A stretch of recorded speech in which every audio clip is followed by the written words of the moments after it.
Sa harap ng buong bayan, sumabog ang sigaw ng matandang tindera. Luther! Ang kapal ng mukha mo na magpakitang tao dito. Iniwan mo ang asawa mong umiiyak gabi-gabi. Para saan? Para sa kabit mo? Natahimik ang lahat. Si Luther na nakasuit. Mayabang ang tindig pero napalunok. Hindi ko siya iniwan. She wasn't pregnant. Drama lang niya yun. Nagtawanan ng ilan. Tama, Luther. Walang saysay yung babaeng yon. Pero bago siya makangiti, lumapit ang isang kasambahay ni Lola. Nanginginig pero matapang. Kung wala siyang dinadala noon, bakit akong tumulong maglinis ng dugo sa sahig? Bakit ka siya inakay papunta sa ospital? Habang ikaw nasa hotel kasama ng kabit mo? Namutla si Luther. Humina ang tuhod niya, halos bumagsak. Ano? Ano sinabi mo? At sa mismong sandaling iyon, dumating ang 2 bodyguards at isang nakashades na lalaki. Excuse me? Where can I find Miss Amara Espenido Navarro? The jet is waiting. Sunod nilang nakita ang isang eleganteng babaeng bumaba sa black limousine. Nakagown, parang diwata. Si Amara. Ang babaeng tinawag niyang walang kwenta. Ang babaeng iniwan niya. Na dapat pala niyang prenotektahan. At nang magtagpo ang mata nila, tumulo ang luha ni Luther. Hindi dahil sa hiya, kundi dahil ngayon niya lang nalaman, may anak pala sila na hindi niya naalagaan. Bago ka pa lang sa channel neto, ibang kwento ni Ate Jane, istorya mo, ikwento ko. Huwag kalimutang pindutin ang notification bell at subscribe button.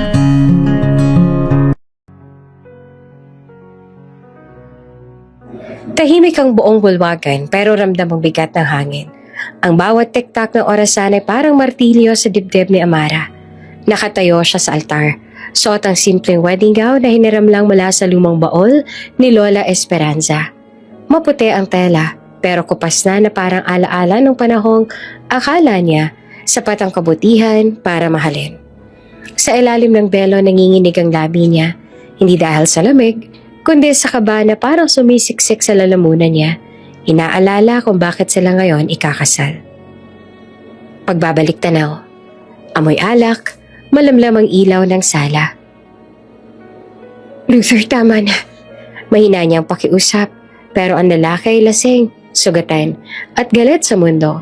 Humagulgol bago tuluyang natumba sa tabi niya. Kinabukasan, nakita sila ni Lola Esperanza. Ang matanda ay nanginginig sa galit. Hawak ang rosaryo. Panagutan mo yan, Luther. Hindi ko hahayaang masira ang dangal ng batang inaalagaan ko. At ayun na nga, 1 linggo lang, nakatakda na ang kasal. Sa altar, nakatayo si Luther Villarreal. Malinis ang gupit, mamahalin ang tuxedo, pero mas malamig pa sa marmol ang tingin. Hindi man lang siya tumingin kay Amara. Ang mga daliri nito ay nakasuksok sa bulsa, halatang walang interes sa seremonya. The sooner this ends, the better. Mahina niyang sabi, halos pabulong pero sapat para marinig ng lalaking katabi sa altar. Alam ni Amara na ayaw nito sa kanya, hindi rin siya umaasa.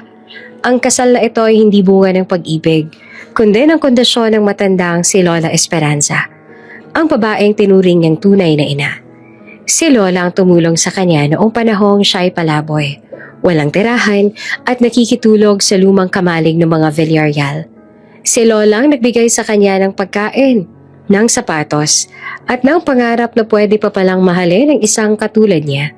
Ngayon, habang nakatayo siya sa harap ng altar, hawak ang bulaklak na binigkis ng lumang laso, naaalala niya ang mga salitang binitiwan ni Lola noong gabing pumayag siya sa kasal. Anak, minsan, kailangan pong pumasok sa unos para makakita ng liwanag. Hindi niya alam kung liwanag pa talaga o bagyo ang papasukin niya ngayon. Do you, Luther Villarreal, take this woman to be your lawfully wedded wife? Tanong ng pare. Yes. Mabilis sa sagot ni Luther na walang emosyon. Pagkatapos ay siya naman. Do you, Amara Reyes, take this man to be your lawfully wedded husband? Yes, Father. Mahina ngunit buo ang boses niya. Napalunok siya sabay pikit. At sa sandaling iyon, Tumunog ang kampana. Nagpalakpakan ng mga bisita. Sa isang iglap, naging Mrs. Villarreal na siya kahit hindi pa siya handa. Sa simpleng reception sa lumang mansyon ng mga Villarreal, halatang pilit ang kasiyahan. Si Lola Esperanza nakaupo sa gitna, masayang pinapaano ng mga bagong kasal. Pero halata sa kanyang mga mata ang pagod. Si Luther nakaupo lamang sa dulo ng mesa, hawak ang cellphone. Minsan-minsan lang sumasagot kapag kinakausap. Si Amara naman tahimik na kumakain ng kaunting salad sa tabi ni Lola. Naririnig niya ang bulungan ng mga bisita. Swerte niya, napangasawa si Luther Villarreal. Di bagay, parang probinsyana lang. Ngumiti siya kahit masakit. Ayaw niyang ipakita ang apektado. Si Lola Esperanza lumapit at tinaplos ang kamay niya. Anak, pasensya ka na sa apo ko. Mabait yan, may pader lang sa puso. Give him time. Tumawa si Amara. Opo, Lola, naiintindihan ko. Pero sa loob niya, may maliit na tinig na nagbubulong. Hanggang kailan ako maghihintay ng pusong ayaw magbukas?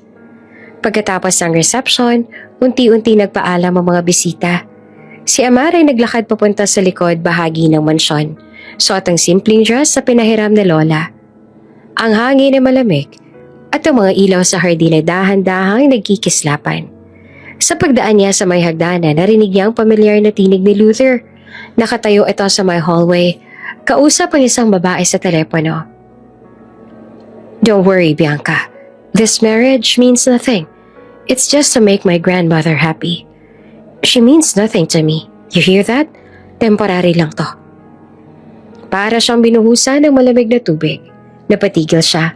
Hawak pa rin ang maliit na bulaklak na dala niya mula sa simbahan. Bianca? Isang pangalan na hindi niya kalala, pero sapat para saktan siya. Lumingon siya pero mabilis ding tumalikod at naglakad palayo. Ayaw niyang marinig pa. Ayaw niyang umiyak doon. Paglabas niya sa hardin, tumingala siya sa langit. Tahimik, walang bituin. Pinisil niya ang ring sa daliri. Maganda, maliwanag, pero ang bigat, parang bakal. Hindi ako iiyak ngayon. Mahina niyang sabi habang pinupunasan ang mata. Kung aalis ka balang araw, payag ako. Pero hindi mo ako mababaon sa lupa. Lumapit si Lola Esperanza ng dahan-dahan, may kasamang ngiti. Amara anak, huwag mong kalimutan. Ang puso hindi minamadali, pero huwag mo ring hayaang apakan. Ngumiti siya kahit nangingilid na ang luha. Opo Lola, kakayanin ko. Sa loob ay naroon si Luther, nakatalikod, pinupunasan ng baso ng alak. Hindi niya alam na mula sa hardin pinagmamasan siya ni Amara. Tahimik, ngunit may apoy na sa dibdib. Pag-alis si Lola, naiwan siya mag-isa sa malawak na hardin. Dahan-dahan ang bumubuhos ang ulan. Hindi siya tumakbo. Hinayaan niyang mabasa ang buhok, ang damit. Ang puso niyang gustong sumigaw pero pinipigilan. Habang nakamasid si Luther sa malayo, wala siyang ekspresyon. Binuksan niya ang bintana, tinapon ng boutonniere, ang maliit na bulaklak na ginamit sa kasal. Sa loob ng bahay, isinabit naman ni Amara ang wedding gown sa likod ng pinto ng kanyang silid. Pinunasan niya ito ng tuwalya, parang may halong lambing at pasasalamat. Salamat, Lola. Mahina niyang bulong. Sa kabilang silid, maririnig naman ang tunog ng sasakyang papaalis. Wala siyang habol, wala siyang salita. Ang tanging naiwan ay ang tunog ng ulan at ang tibok ng pusong unti-unting tumitibay. At sa unang gabi ng kasal na sapilitan, may 2 pusong pinilit pagtagpuin, pero hindi pa handang magmahal.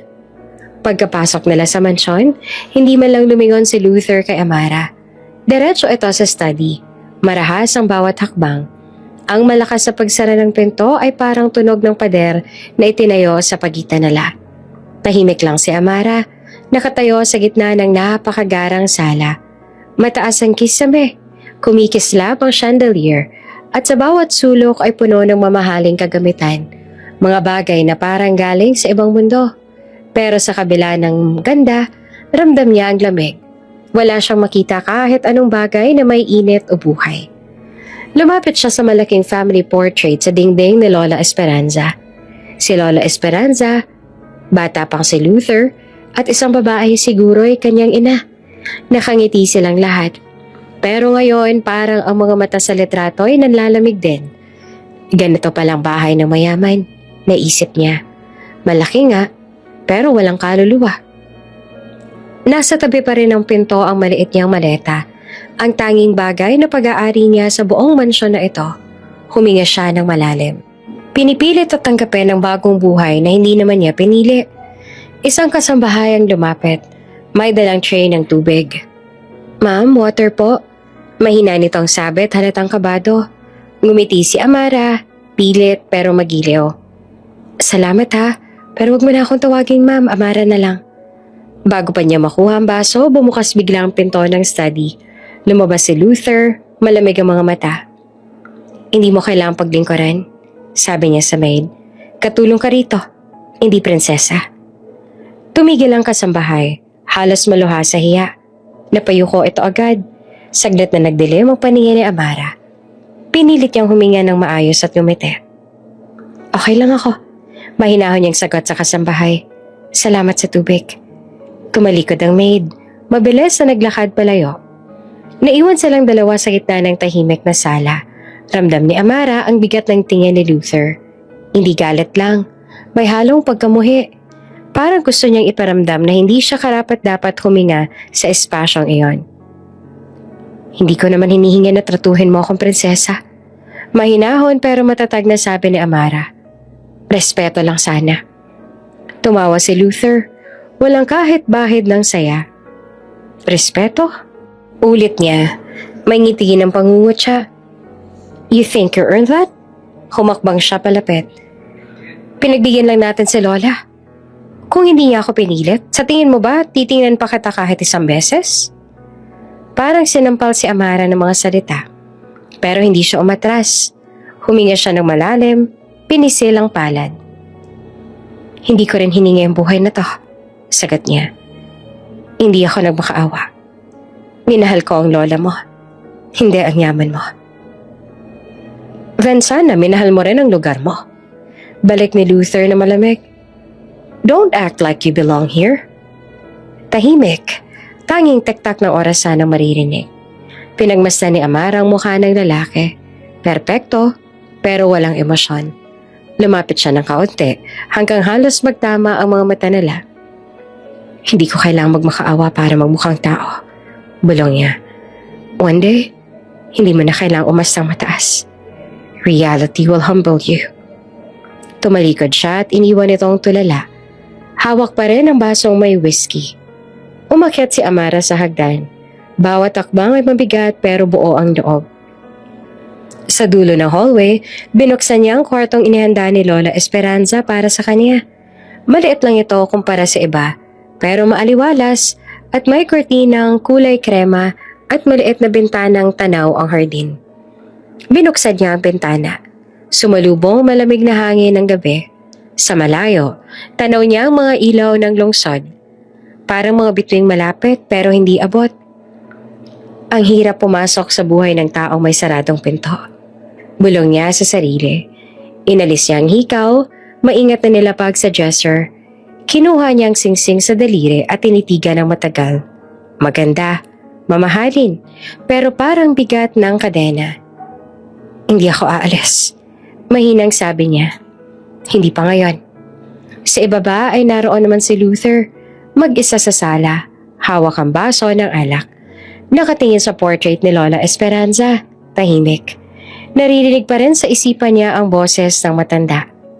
"Luther, don't let anger destroy the good in you." Napapikit siya, pero agad ding nilingon ang bote ng alak at nagsalin ulit. "Too late," mahina niyang bulong. Lumipas ang ilang oras, tahimik na ang buong bahay. Ang tanging tunog na lang ay ang pagpatak ng ulan sa labas. Ngunit sa isang kondo sa Maynila, isang babae nakasuot ng satin robe ay nakahiga sa sofa. Si Bianca, ang babaeng nasa kabilang linya kanina. Hawak niya ang cellphone, naka-loudspeaker pa ang tawag. Rinig niya ang usapan kanina, pati na ang sigawan sa sala. Nakatayo siya, nakangiti habang iniikot ang wine glass sa kamay. "Ay, kawawa naman si Mrs." Sabi niya na halos pabulong pero may halong tuwa. Tumawa siya ng mahina. Let's see how long she lasts. Kinuha niya ang isa pang cellphone at nagpadala ng mensahe. May kasamang litrato nila ni Luther na magkasama sa isang business event. Caption, time to remind her who really belongs. Sa mansyon nakahiga si Amara, gising pa rin, nakatitig sa kisame. Sa tabi ng kama nakapatong ang singsing na parang pilit niyang gustong kalimutan. Sa kabilang silid si Luther naman ay nakatingin sa bintana. Parehong gising, parehong hindi mapakali. Ang ulan sa labas ay lumalakas, para bang sinasabay ang ingay sa katahimikan na lang dalawa. Sa ilalim ng iisang bubong, dalawang pusong mag-asawa sa papel, pero estranghero sa isa't isa. Maulan ng gabi yun nang bumagsak si Lola Esperanza sa sahig ng sala. Ang tahimik ng bahay ay biglang napuno ng sigawan. Si Lola! Tulong! Si Amara ang unang lumapit. Nanginginig habang tinatanggal ang mga alahas ng matanda para makahinga. Lola, sandali lang po. Huwag niyo po akong iiwan. Pakiusap niya habang pilit na pinipigilan ng pag-ikot ng mundo. Sa ospital, mahigpit niyang hawak ang kamay ng matanda. Pinupunasan ng luha ang mukha nito. Lola, gagaling ka ha. Hindi mo ako pwedeng iwan. Ngumiti naman si Lola ng bahagya, halos pabulong. Anak, kung minsan, kailangan nating tanggapin na hindi lahat ng laban kailangang tapusin. Minsan, kailangang bitawan. Pero Lola, pinutol siya ng matanda. Mahina pero malinaw. Maging matatag ka ha. Huwag mong hayaang sirain ang galit ang puso mo. At sa huling sandali, dahan-dahang bumitaw ang kamay ni Lola sa kanya. Ang tunog ng flatline sa ospital ang pumunit sa katahimikan ng gabi. Nang mailibing si Lola Esperanza, parang natuyo ang lahat sa paligid ni Amara. Ang mga bulaklak, ang lupa, pati hangin, lahat malamig. Si Luther, inima lang sumilip sa burol. May pinuntahan daw na meeting at doon ay tuluyan ang pumutok ang sugat sa puso ni Amara. Isang linggo matapos ang libing habang naglilinis sa mga gamit ni Lola, may nahulog na maliit na sobre mula sa lumang aparador. Sa loob nito ay isang sulat. Para kay Amara. Kung sakaling wala na ako. Nanginginig ang kamay niya habang binabasa. Anak, kapag dumating ang panahong mapagod ka sa pagmamahal, alalahanin mong may dahilan kung bakit ka nilagay ng Diyos diyan. Hindi para magdusa, kundi para lumaya. Kasabay ng luha, naramdaman niyang sumakit ang dibdib niya. At nang ilapag niya ang sobre sa mesa, doon niya napansin ang maliit na kahon ng pregnancy test na binili niya noong isang linggo pa. Dahan-dahan niya itong kinuha. Isang hinga, isang dasal, 2 linya. Totoo, mahina niyang sabi. Hindi na mapigilan ang pagpatak ng luha habang hinahaplos ang tiyan. Baby, may kasama na pala ako. Ngunit agad na pumasok sa isip niya si Luther. Ang malamig na tingin, ang salitang temporary wife, ang pagtawa nito minsan habang sinasabing hindi siya kailanman mamahalin. Paano ko sasabihin sa kanya? Paano kung hindi niya tanggapin? Pinilit niyang umiti, pinunasan ng luha. Kaya ko to. Ako magmamahal sa'yo, kahit na mag-isa. Kinagabihan narinig niya ang boses ni Luther sa veranda. Matinis, malamig. Kausap si Bianca. So, last time was a mistake, sabi ni Bianca na halatang galit. Tahimik si Luther sandali bago sumagot. It meant nothing. I just needed to make it look real. Para kay Lola. Parang gumuho ang mundo ni Amara. Ang taong gusto niyang lapitan para ibalita ang bagong buhay sa sinapupunan, siya rin pala ang dahilan ng pagpatay sa pag-asang iyon. Hawak ang test kit, lumabas siya ng kwarto, pinilit na maglakad. Luther, mahina niyang tawag, ngunit bago pa siya tuluyang makalapit, bumukas ang pinto, lumabas si Bianca, nakapamewang. Mapanghamon ang ngiti. Oh, look who's here, Mrs. Temporary. May mahalaga lang ako sasabihin kay Luther. Sagot ni Amara na pilit na magpatatag. Ngunit mabilis ang dila ni Bianca. Don't tell me buntis ka. Tumawa, malamig. mapanikit. Imposible. Hindi ka nga pwede mabuntis, sabi ng doktor mo, di ba? Defective womb, remember? Parang binuhusan naman ng yelo si Amara. Naniga siya sa kinatatayuan, hawak ang tiyan, nanginginig. Tumingin siya kay Luther. Umaasang ipagtatanggol ito, kahit isang salita ng depensa. Ngunit si Luther, tahimik lang. Walang imik, walang reaksyon. At sa katahimikang iyon, tuluyan ang nabasag ang puso niya. Luther, mahina niyang tawag na nanginginig ang boses. Ngunit hindi siya sinagot. Sa labas, bumuhos ang ulan. At sa bawat patak ng tubig sa bubong ng mansyon, parang kasabay ang pagtangis ng dalawang pusong parehas na nawalan, ng isang gabay, ng isang anak, at ng pagkakataong sana'y magpatawad bago mahuli ang lahat. Mabilis ang tibok ng puso ni Amara habang nakahawak sa tiyan. Ramdam niya ang malamig na pawis sa noo. At bawat paghinga ay parang pag-akyat sa bundok. Please, huwag ngayon, baby. Huwag ngayon. Nanginginig yung bulong. Halos hindi makatingin sa dugo na unti-unting dumadaloy sa sahig. Anong drama na naman yan? Malamig na tanong ni Luther mula sa gilid ng sala. Nakakunot ang noo niya, halatang gulong-gulo, pero hindi pa rin lumalapit. Si Bianca nakatayo sa tabi, nag-cross ng braso at tumaas ang kilay. Baka nai-stress lang siya kasi gusto niya magpanggap na buntis. Napaka-classic. Napatingin si Amara. Halos wala ng lakas pero pinilit magsalita. Hindi ako nagpapanggap.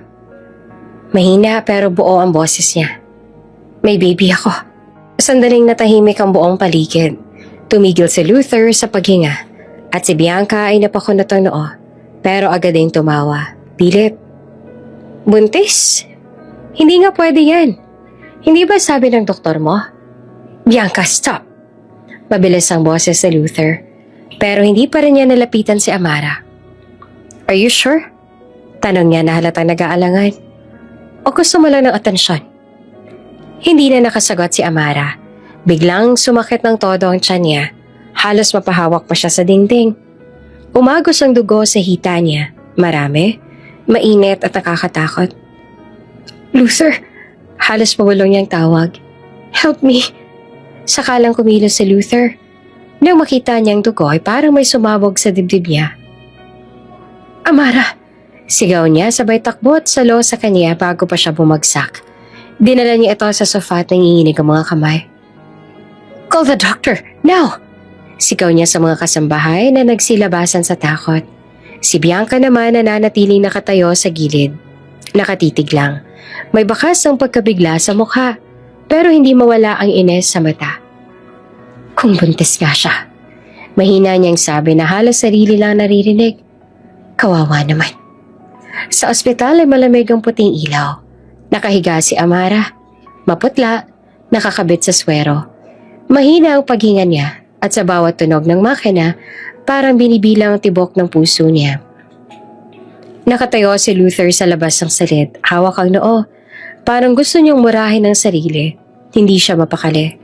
Bumukas ang pinto ng ICU, lumabas ang doktor, seryoso ang mukha. Mr. Villarreal, sabi nito na mabigat ang tinig. We did everything we could. Napaangat ang tingin ni Luther. Anong ibig mo sabihin? The pregnancy didn't survive. Mahinahon pero diretso ang sagot. She lost the baby due to stress and emotional shock. The body couldn't hold it anymore. Nanatiling tahimik si Luther, parang walang marinig, parang walang maramdaman. Pagpasok niya sa silid, nakatingin lang si Amara sa kisame. Tahimik, walang luha sa una. Hanggang sa biglang tumulo ang isa, sunod-sunod na. Baby ko. Mahina niyang bulong, halos hindi na marinig. Sorry, hindi ka na nakaligtas. Nilapitan siya ni Luther. Gusto niyang magsalita. Pero hindi niya alam kung paano. Ilang sandali silang parehong tahimik hanggang sa tuluyan ng tumalikod si Amara. Ako na lang sana, sabi niya ng mahina. Kung pwede ako na lang. Nagpatuloy lang ang pagpatak ng luha niya. Sa labas ng kwarto naroon si Bianca. Nakaupo sa bench nang dumaan si Luther. Napatingin siya dito, pilit ang ngiti. I'm sorry. Sabi niya pero halatang hindi totoo. Hindi ko akalaing totoo pala yung sinasabi niya. Pero imbes na sagutin, tinitigan lang siya ni Luther. Malamig, walang sinabi. Pero halata sa mga mata na may galit. Kung hindi ka sana nakisawsaw. Bulong niya na halos pabulong lang pero sapat na para marinig ni Bianca. Excuse me? Natawa si Bianca pero halata ang tensyon. You think kasalanan ko to? Wala akong sinabing ganon. Lumapit siya na mababa ang boses. Pero kung hindi ka sana lagi nandito, baka hindi siya natakot. Baka hindi siya na-stress. Tahimik si Bianca. Saglit niyang tiningnan ng sahig tapos ay ngumiti ulit pero pilit. Alam mo, Luther, hindi mo kailangang sisihin ako para lang gumaan ang loob mo. Hindi naman sumagot si Luther. Umalis siya. Iniwan itong nakatingin lang sa likod niya. Kinagabihan, nagising si Amara. Tahimik sa loob ng kwarto sa ospital. May buwan na sumisilip sa bintana. At ang puting kortina ay dahan-dahang umuugoy. Hinaplos niya ang tiyan niya, pero wala na. Wala nang kahit anong maramdaman. Sa mesa sa tabi niya may mga bulaklak at prutas. Walang card, walang pangalan. Napangiti siya na mapait. Kahit sa pagkawala mo anak, ako pa rin mag-isa. Sa pinto, tahimik na dumating si Luther, dalang maliit na stuffed toy. Regalo sana sa magiging anak nila. Amara, mahinang tawag niya. Hindi siya lumingon. Bakit ka pa nandito? Tanong niya na tuwid tingin sa labas ng bintana. Wala ka namang dapat alalahanin. Temporary lang, diba? Napayuko si Luther. Hindi agad nakasagot. I didn't mean this to happen. Pero nangyari. Putol niya sabay lingon. At wala kang ginawa para pigilan. Tahimik ulit. Ilang segundo lang pero parang oras ang lumipas.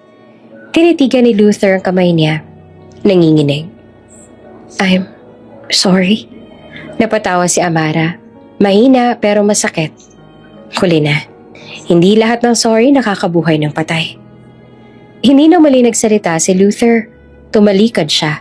Naglakad palabas ng silid. Pagkasala ng pinto, tuluyan ang bumuhos ang luha ni Amara. Sa hallway, naghintay si Bianca. So, tanong niya na may halong ka ba? At pagtatago ng ngiti. Okay na siya? Tumingin si Luther sa kanya. Malamig, tahimik at may bigat sa mga mata.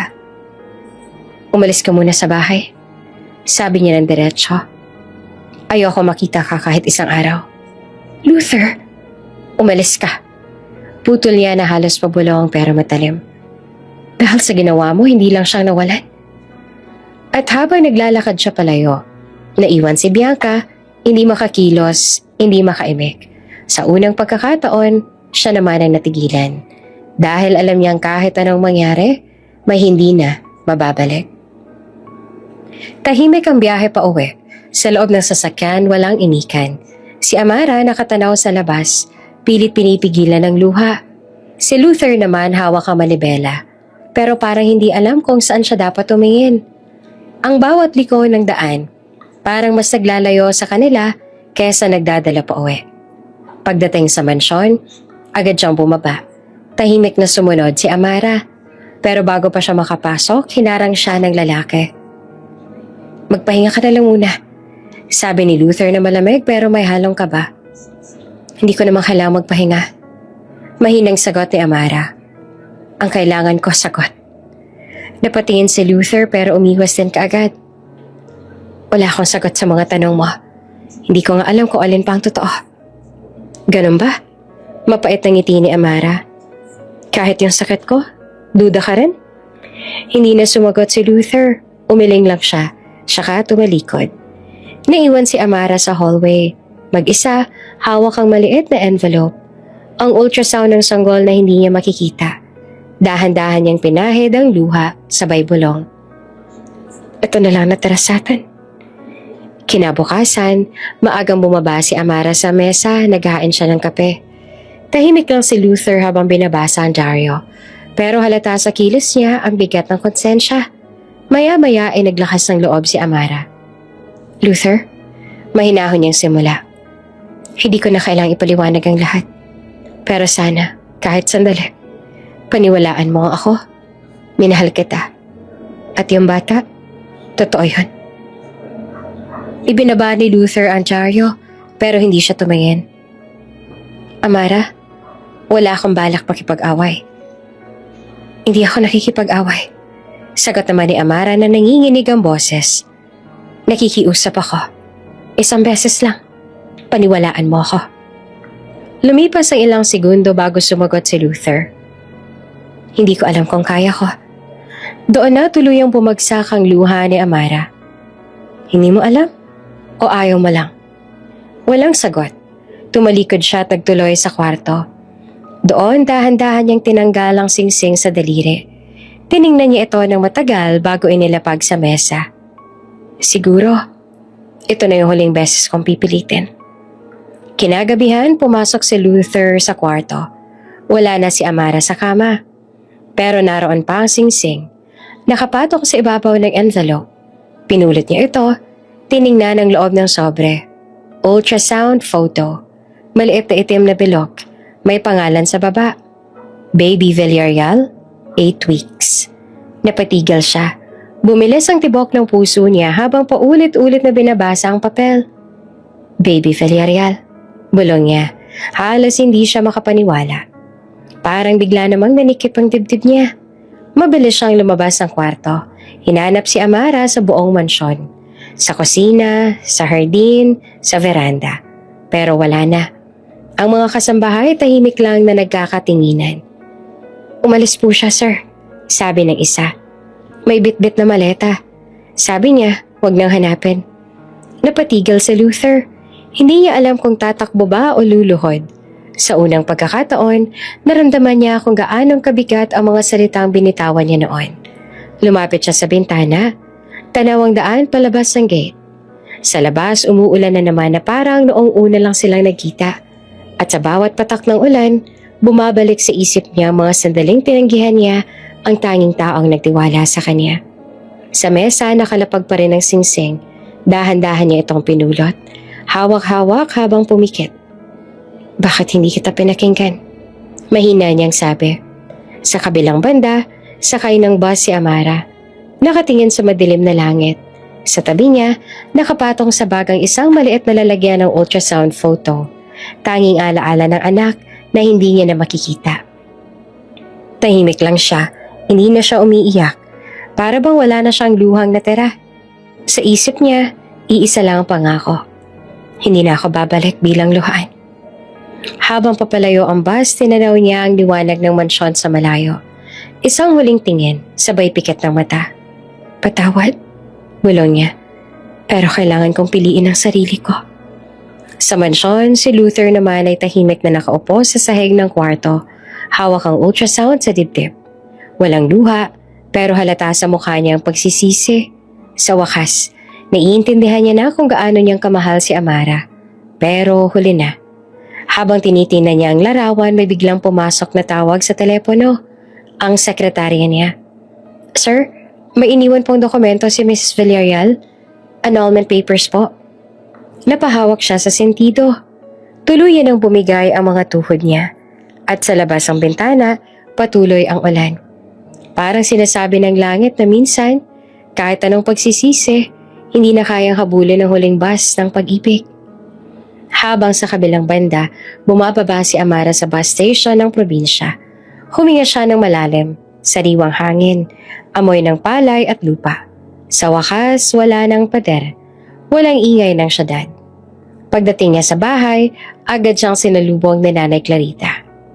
Anak, Diyos ko, bakit ang payat mo? Ngumiti naman si Amara at pilit na matatag. Ma, pagod lang ako, pero kaya ko. Niyakap siya ng ina ng mahigpit. At sa yakap na iyon, tuluyan ang bumigay si Amara. Hindi dahil sa kahinaan, kundi dahil sa pakiramdam na ligtas na ulit siya. Lumipas ang mga araw, nasanay na siya sa tahimik na buhay. Nagluluto, naglalaba, naglalakad sa palayan. Sa bawat takbo ng oras, unti-unti niyang naramdaman ang paghilom. Minsan, habang nagbabanlaw ng damit sa ilog, napatingin siya sa malinaw na tubig at nakita ang refleksyon niya. Maputla pa rin, pero may ngiti na. Okay lang. Bulong niya. Hindi ako natalo. Natuto lang. Gabi-gabi umuupo siya sa labas ng bahay, nakatingin sa langit. Bitbit niya lagi ang maliit na larawan ng ultrasound. Baby, mahina niyang sabi. Hindi mo man ako nakasama, pero pinapangako kong tutulungan ko yung mga babaeng katulad ko. Hindi kita kakalimutan. Kumikinang ang mga bituin, parang may tugon. Tahimik, pero puno ng pag-asa. Kinabukasan, maagang naglakad si Amara papunta sa bayan. May dala siyang basket ng gulay. Plano niyang ibenta sa palengke. Habang naglalakad sa gilid ng kalsada, huminto ang isang itim na kotse sa tabi niya. Bumaba ang tinted na window. Isang lalaki, nakasuit. Maamo pero formal ang tingin. Miss, sabi nito. Ikaw ba si Amara Villarreal? Napatigil siya at halatang nagulat. Sino ho sila? Ngumiti ang lalaki. Talent scout ako, may nagrekomenda sa'yo. Nakita ka daw ng kumakanta dati sa event sa Maynila? Interested ka bang mag-audition? Napakurap si Amara. Hindi siya makapaniwala. Bakit ako? May karisma ka, sagot ng lalaki. At may kwento ang mga mata mo. Tahimik siya, hindi agad sumagot, pero sa loob niya may kakaibang sigla. Baka ito na yung simula ng bagong kabanata ng buhay niya. Hindi bilang asawa, hindi bilang biktima, kundi bilang sarili niya. Habang pinapanood niya ang kotse na papalayo, huminga siya ng malalim. Siguro nga, bulong niya. Minsan kailangan mo munang mawala para mahanap ang totoo mong halaga. Tumigil ulit ang kotse, bumaba ang bintana. Miss Amara, sabi ng lalaki. Kung sakali mo magbagong isip mo, may event sa Maynila sa Sabado, baka doon ka dapat. Ngumiti siya. Hindi dahil sa pag-asa sa iba, kung hindi dahil sa paniniwala sa sarili. Baka nga, sagot niya sabay lakad papunta sa liwanag ng umaga. Miss, sorry to bother you, sabi ng lalaki sa likod ng tinted na kotse. But have you ever considered modeling? Nalingon ni Amarang estranghero, hawak pa ang basket ng gulay. Modeling? Ako? Halos natawa siya. Ngumiti ang lalaki, kalmado pero seryoso. You have a unique presence. May kwentong mukha mo. Napangiti siya. Hindi sigurado kung pinagtitripan ba siya o totoo. Baka ho nagkakamali lang kayo. Sabi niya at bahagyang nahiya. Hindi ho ako marunong mag-pose. Marunong lang po ako maglaba. Sa kabilang gilid may vendor naman na nakarinig. Si Amara, modelo? Biro pa ng isa sabay tawa. Hindi ba yung taga-bundok? Baka sa palengke mo siya iparada. Natawa pa ang iba, pero hindi na nagpaliwanag si Amara. Ngumiti lang siya ng mahinhin. Okay lang, sanay ako sa pangmamaliit. Inabot ng talent scout ang business card. Call me if you decide. Hindi ko sinasabi na madali pero minsan kailangan mo lang sumubok. Kinuha niya ayon. Medyo nag-aalangan pero may halong intriga sa isip. Salamat, mahina niyang sabi. Pag-uwi niya, nilapag niya ang basket sa lamesa. Tahimik lang ang bahay. Tinitigan niya ang maliit na card, makintab, may pangalan at logo ng agency. Parang panaginip. Bulong niya. Binalikan niya sa isip ang mga sinabi ni Luther noon. You don't belong in my world. Ngayon baka nga totoo. Pero baka rin may sariling mundo siya na mas maganda.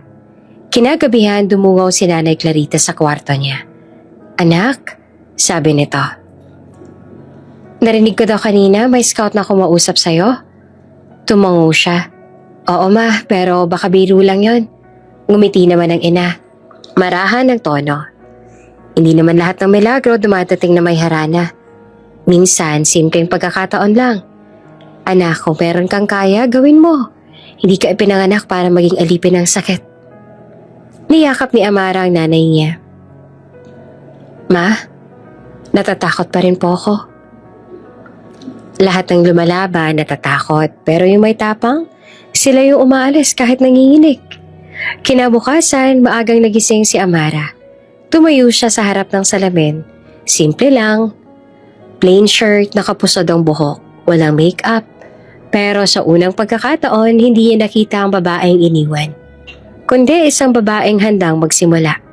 Tinanggal niya ang buhok sa pagkakapusod, hinagod ito pababa at ngumiti sa sarili. Kaya ko ba? Tanong niya sa refleksyon. Ngumiti siya ulit ng mas matatag. Kaya ko. Kinuha niya ang cellphone at business card. Ilang ulit siya nagduda bago i-dial ang number. Pero sa huli, pinindot pa din niya. Hello? This is Amara. About the modeling opportunity. Sa kabilang linya, narinig ang pamilyar na boses ng scout na masigla. Miss Amara, good timing. We're holding a casting call in Manila tomorrow. Ready ka bang umalis bukas? Napatigil siya. Parang tumigil din ang oras. Tumingin siya sa paligid ng maliit na bahay, sa mga lumang kortina, sa mga damit na nakasampay. Hawak niya ang ultrasound picture sa dibdib. Parang paalala ng lahat ng pinagdaanan niya. Huminga siya ng malalim. Ready na. Sagot niya na buo ang loob. Pagkababa ng tawag, umupo siya sa kama. Walang luha, walang kaba. Ngayon lang niya naramdaman na may direksyon ulit ang buhay niya. Habang nag-iempake ng kaunting gamit, napangiti siya. Baby, bulong niya. Samahan mo ako ha, para sa atin to. Kinagabihan bago matulog ay nagdasal siya. Salamat Lord, kasi kahit binasag mo yung dati kong mundo, binigyan mo ako ng bagong simula. Sa kabilang banda ng probinsya, habang tulog ang lahat, sumilip sa bintana ang buwan. Tila ba ito'y nakangiti sa kanya. At sa gitna ng katahimikan, isang bagong pangarap ang nabuhay sa puso ni Amara. Hindi para ipakita sa iba, kundi para patunayan sa sarili niya na kaya niyang bumangon ng mag-isa. Kinabukasan, bitbit ang maliit na maleta, umalis siya ng bahay. Habang naglalakad papuntang bus station na may batang lumapit. Ate Amara, saan ka pupunta? Ngumiti siya. Sa lugar kung saan magsisimula ulit ang buhay ko. Sumakay siya sa bus. Sa likod ng bintana, unti-unting nawala ang tanawin ng probinsya. Sa harap naman, Maynila, ang simula ng bagong mundo. Pagdating ni Amara sa Maynila, halos mabingi siya sa ingay ng lungsod. Mga busina, ilaw, billboard at mga taong nagmamadali. Nakatayo siya sa sidewalk, hawak ang maliit na maleta.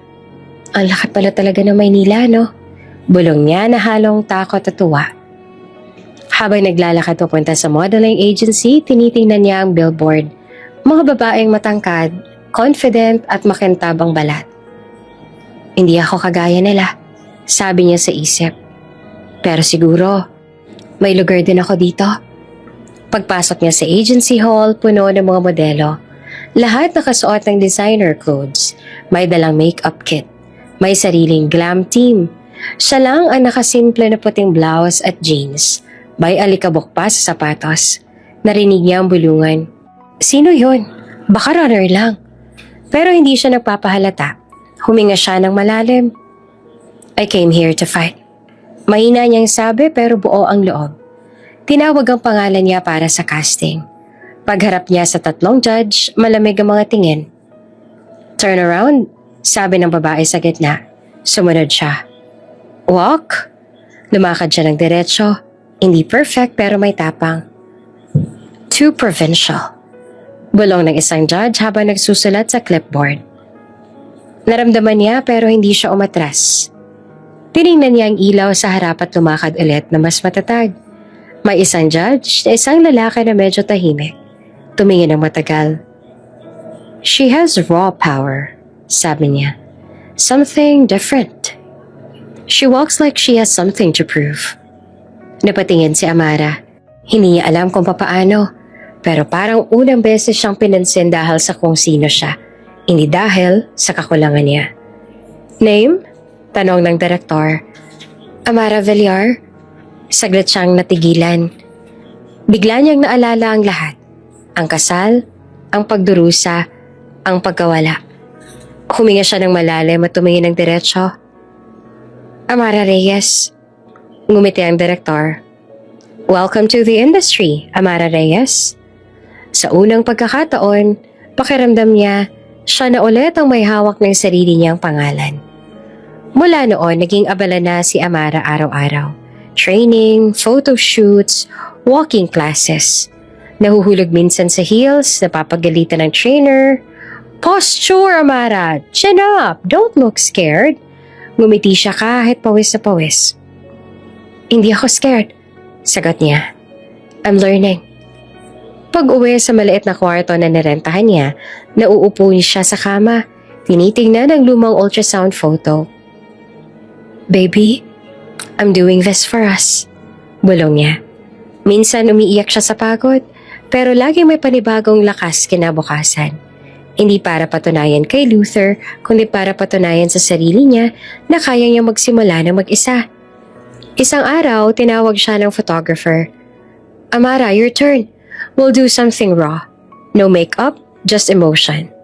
Napatango siya. Simple white dress lang, nakalugay ang buhok.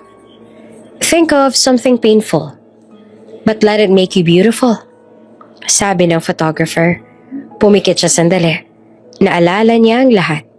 Ang kasal, ang pagtanggi, ang pagkawala. Pagmulat niya ng mata na patingin ng buong team. Don't move, sabi ng photographer. That's it, that's the look. Click, click, click. Isang raw photo na puno ng damdamin. Kinabukasan, gulat siya nang makita sa social media. Mountain Girl Beauty shocks fashion scene. May libo-libong shares. She's not your typical model. She's real, sabi ng caption. Nang makita niya iyon ay napapaiyak siya. Hindi dahil sa fame kundi dahil sa katotohanang may nakakita sa kanya sa wakas. Sa kabilang dako ng lungsod sa loob ng isang penthouse, nanonood naman si Luther ng late night news. Habang naglalabas ng wine, narinig niya sa TV. New face of local fashion, Amara Reyes, the mountain girl who stunned everyone. Tumigil siya nang makita niya ang mukha ni Amara sa screen. Simple, natural, pero matatag, parang natulala siya.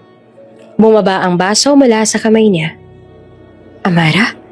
Mahina niyang bulong, halos hindi siya makapaniwala.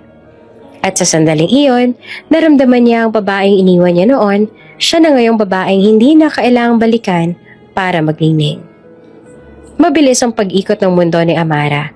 Isang taon na ang lumipas mula sa simpleng audition. Ngayon ay araw-araw may photoshoot, fitting o meeting. Hindi na siya si Amara na tahimik at takot.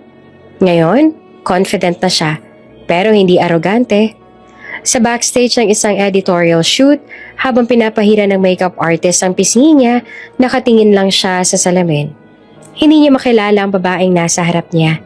Elegant, composed, pero may bakas pa rin ng mga sugat na natutunan niyang yakapin. Ready ka na, Amara? Tanong ng stylist. Ngumiti naman siya. Ready na. Para sa bawat babaeng muntik ng sumuko. Paglabas niya ng set, agad siyang sinalubong ng mga kamera. Okay, Amara, bigay mo sa amin yung raw emotion, sabi ng photographer. Pumikit siya sandali. Sa loob-loob niya, naalala niyang mga gabi sa mansyon. Ang sigaw, ang sakit, ang pagkawala ng anak. Nang dumilat siya, may luha sa gilid ng mata.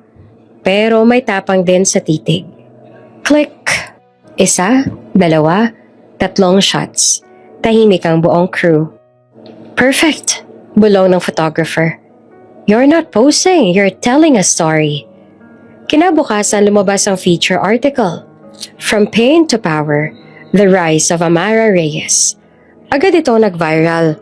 Mga tao sa social media ay nagkomento. Ang lakas ng aura niya, no? Hindi lang ganda, may lalim. She looks like she's been through something and won. Sa gitna ng atensyon, nanatiling humble si Amara. Hindi siya nasisilaw sa papuri. Pero alam niyang unti-unting bumabalik ang halaga ng sarili niya. Sa isang interview, ngumiti ang host. Amara, you're the talk of the town. Pero gusto naming malaman, what fuels your strength? Tahimik siya saglit.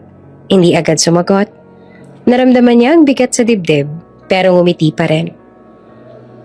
I lost something precious once, sabi niya sa boses sa banayad. Now, I fight to honor that love. Hindi niya binanggit kung sino o ano, pero lahat ng nakarinig, alam na may malalim sa likod ng bawat salita. Pagkatapos ng interview, trending agad. Mga video edits, quotes, at reaction posts na nagkalat sa internet. Hashtag Queen of Sierra. Hashtag From Pain to Power. Ang mga hashtag na dating imposible para sa babaeng dating iniwan at tinawag na wala. Sa mansyon, nasa harap ng TV si Luther. Tahimik, naka-off ang mga ilaw. Tanging glow ng screen ang kumikislap sa mukha niya. Nakita niya si Amara. Confident, kalmado. Hindi na yung babaeng dating umiiyak sa harap niya. Habang pinapakinggan niya ang sagot nito sa interview, unti-unting bumigat ang dibdib niya. I lost something precious once. Tumulo ang isang luha, tahimik lang. Hindi dahil sa inggit, kundi dahil ngayon lang niya tuluyang naramdaman ang bigat ng mga salitang sinayang niya noon. Kinabukasan sa studio, panibagong photoshoot ulit. Pagkatapos ng huling set, may lumapit na assistant, bitbit ang malaking bouquet ng mga white peonies at lilac tulips. Paborito niyang bulaklak iyon. Miss Amara, para daw sa inyo. Nagulat siya. Ha? Wala naman ako inaasahan. Ngumiti ang assistant. Walang pangalan pero may card po. Binasa niya. To the woman who turned pain into power. A.N. Napakunot ang noon niya. A.N.? Bulong niya. Ngumiti ang makeup artist habang nag-aayos ng gamit. Baka secret admirer mo. Natatawa siya pero nagtataka. Wala akong time dyan pero ang sweet ah. Inamoy niya ang mga bulaklak. Mabango, presko, parang may kasamang mensahe hindi lamang romansa, kundi paggalang. Samantala sa mansyon, hawak pa rin ni Luther ang tablet. Tinitingnan ng trending post si Amara na may caption na, To every woman who was told she couldn't, this is for you. Napatitig siya sa litrato. Siya yung babaeng sa simpleng white dress, nakangiti sa araw. May peace sa mata. Ngayon yan lang nakita ang ganitong klaseng ngiti sa kanya. Ngiting hindi na para sa kanya. Maya-maya pumasok si Bianca, naka-night dress pa. Luther, nanonood ka pa rin ng babaeng yon? Hindi siya sumagot. Pero nang mapansin ni Bianca ang bouquet sa TV screen na pataas ang kilay. A.N.? Wow, may bago na pala siya. Malamig na tumingin si Luther. Umalis ka nga. Ha? Bakit? Umalis ka, Bianca. Tahimik na lumabas si Bianca. Halatang ines. Si Luther naman nanatiling nakatulala sa litrato ni Amara. Sa bawat tingin niya, mas lalo niyang nakita kung gaano na siya naging bulag noon. Sa studio, tahimik si Amara habang nilalagay ang card sa bag niya. Hindi niya alam kung bakit, pero ramdam niyang may kakaibang koneksyon sa likod ng simpleng mensahe. Bago umalis, tinawag siya ng manager. Amara, may gusto makipag-collab sa'yo. International brand, big opportunity to. Ngumiti siya pero kalmado. Kung para sa akin, darating. Pero ayokong kalimutan kung sino ako. Sabay silang naglakad palabas. Sa labas ng building, humangin. Ang bulaklak sa kamay niya ay tila sumasabay sa bawat paghinga niya. Habang sumasakay siya ng sasakyan, tumingin siya sa city lights. To the woman who turned pain into power. Binasa niyang muli. Napangiti siya, pero hindi na siya nagtanong kung sino. Siguro hindi ko naman na kailangang malaman kung sino si A.N. Mahina niyang sabi. Ang mahalaga, marunong ako magpasalamat. Kahit sa mga taong hindi ko pa kilala. Sa dulo ng gabi, isang lalaki nakasuot ng dark suit ang nakatayo sa tuktok ng rooftop ng hotel kung saan ginanap ang shoot. Hawak niya ang telepono. Nakasave ang pangalan. Amara Reyes. Tinignan niya ang mga bulaklak na pareho ng pinadala niya. Ngumiti siya, sabay bulong. It's time she knows who I am. At sa kabilang dulo ng syudad, si Luther, tahimik lang sa dilim ng kanyang study. Hawak ang parehong note na pinadala ni A.N. At doon nagsimulang magtanaw ang isip niya. Sino ang lalaking yon? Sa buhay ng babaeng minsan ang pinabayaan? Tahimik ang studio nang matapos ang shoot ni Amara. Pawis, pagod, pero glowing ang mukha niya sa ilaw ng mga kamera. Nang lumapit ang production assistant, may dala itong malaking bouquet ng white lilies at blue roses. Miss Amara, may nagpadala po ulit? Napakunot siya ng noo. Ulit? Tumango ang assistant. Sabay abot ng card. Parehong handwriting. Simple, pero elegante. To the woman who reminds me of strength. A.N. Ngumiti siya, pero sa loob may kakaibang kaba. A.N.? Bulong niya. Hindi niya kilala ang sinumang may ganitong initials. Sa gilid, tinukso siya ng makeup artist. Uy, baka secret admirer mo na yan ah. Napailing lang si Amara. Wala akong oras sa love life, promise. Focus muna ako sa career. Pero nang maiwan siya mag-isa, hindi niya mapigilan titigan ng card. Parang may init sa dibdib niya. Sino kaya to? Kaibigan? Fan? O baka naman may connection sa nakaraan? Inipit niya ang card sa loob ng notebook at ngumiti na mahina. Kung sino ka man, salamat. Pero wag mo sana akong sanaying umaasa.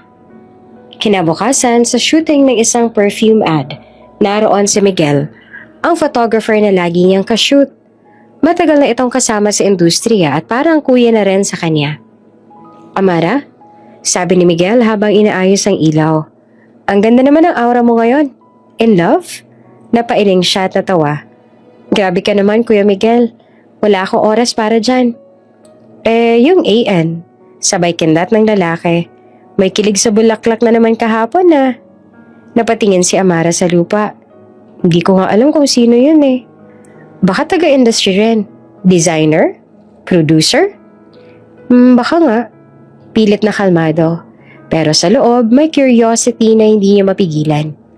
Samantala, sa isang malayong mansyon, nakaupo si Luther sa loob ng study room. Tahimik, tanging ilaw ng laptop ang lumiliwanag sa mukha niya. Sa screen, nakabukas ang isang online article. The Queen of Sierra, Amara Reyes, From Heartbreak to High Fashion.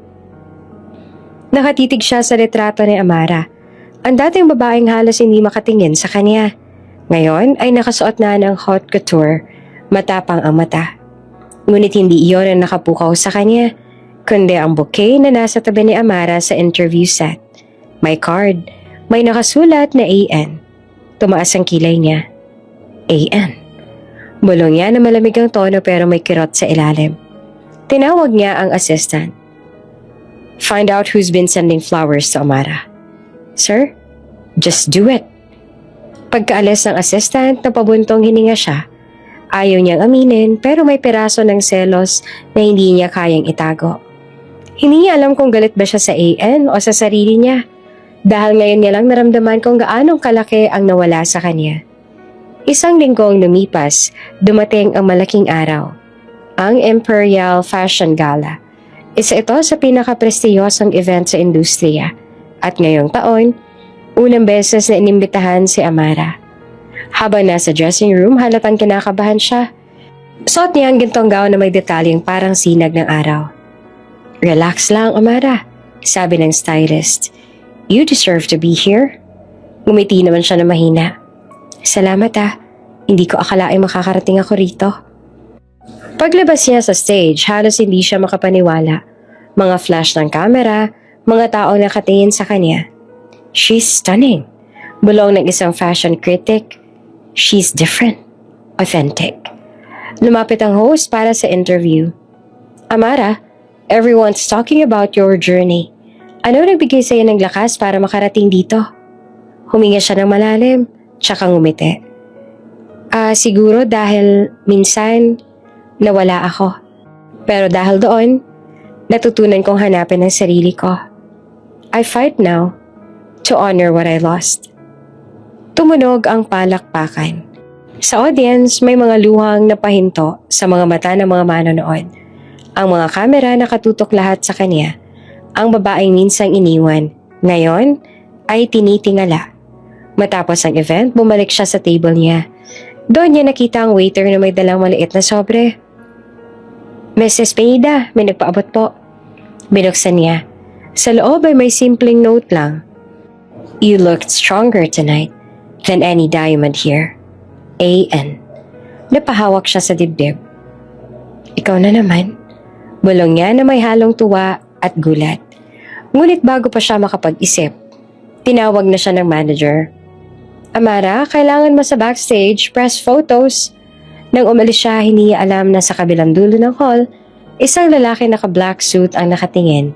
Nakangiti, hawak ang kopya ng note na kapareho ng ibinigay sa kanya. Kinagabihan sa condo unit niya, tinanggal niya ang makeup at tiningnan ang sarili sa salamin. Pagod pero maganda pa rin. Hawak niya ang note at napangiti siya. Sino ka ba, Ian? Bakit parang alam mo kung anong klaseng sakit ang pinagdaanan ko? Tumingin siya sa bintana. Sa labas ay mga ilaw ng syudad. Sa loob, tahimik ang puso. Pero salamat, bulong niya.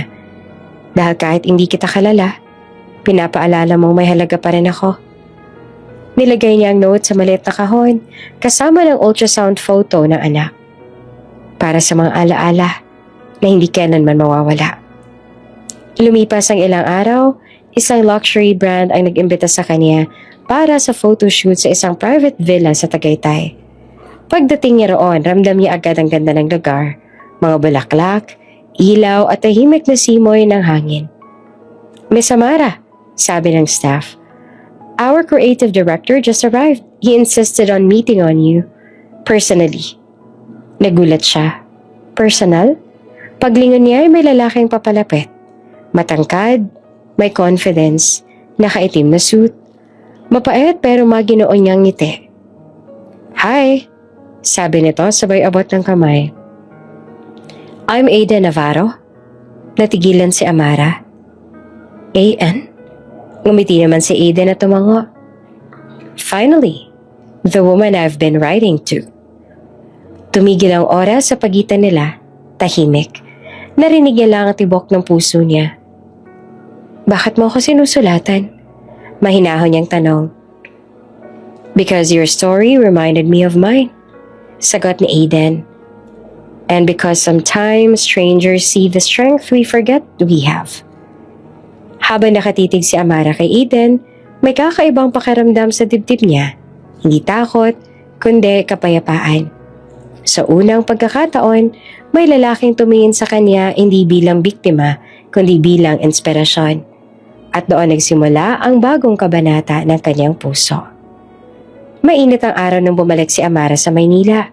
Sa pagbaba pa lang ng telepono, sinalubong na siya ng flash ng kamera. Mga reporter, nagsisigawan ng mga pangalan niya. Amara, one picture please! Amara, what's next for the Queen of Sierra? Ngumiti siya, sanay sa ganitong eksena.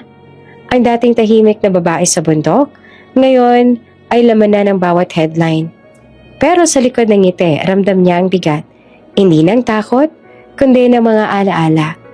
Habang naglalakad palabas ng airport, napahinto siya. Sa gitna ng mga tao, may isang lalaking halos hindi na makilala.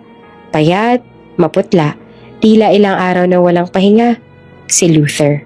Hawak nito ang isang bouquet ng puting lirio. Yung bulaklak na dati niyang paborito.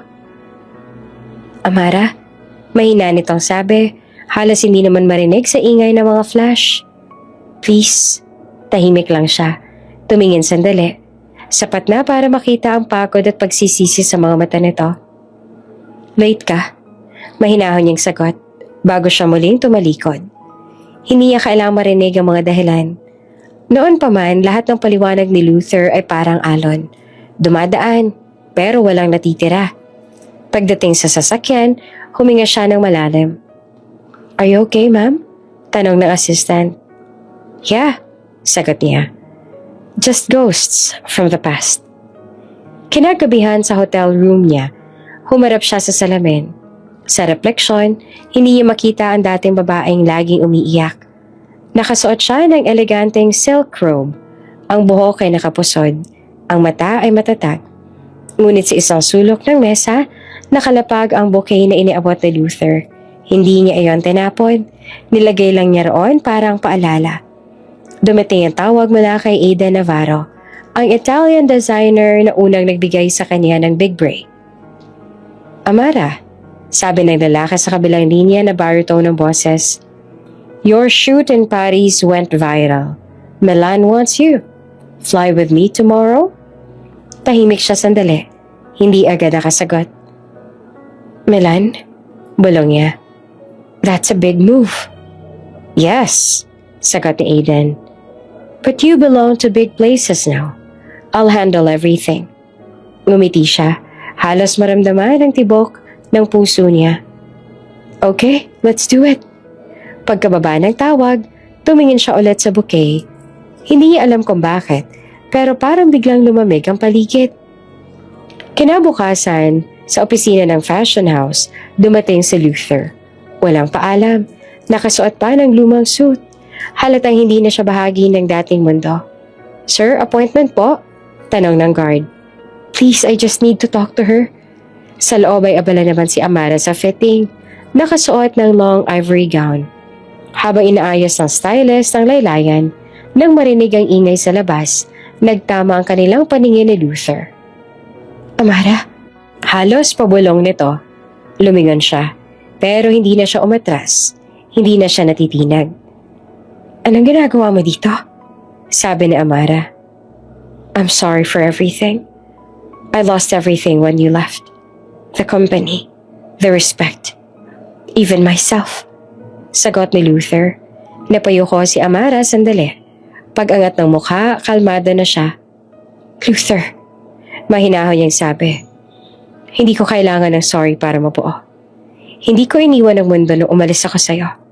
Ikaw ang umalis sa sarili mo. Natigilan si Luther. Kita sa mga mata niya ang guilt na matagal nang kinikimkim. Huwag mong gawing sentro ng mundo mo ang pagkawala ko. Dugtong pa ni Amara.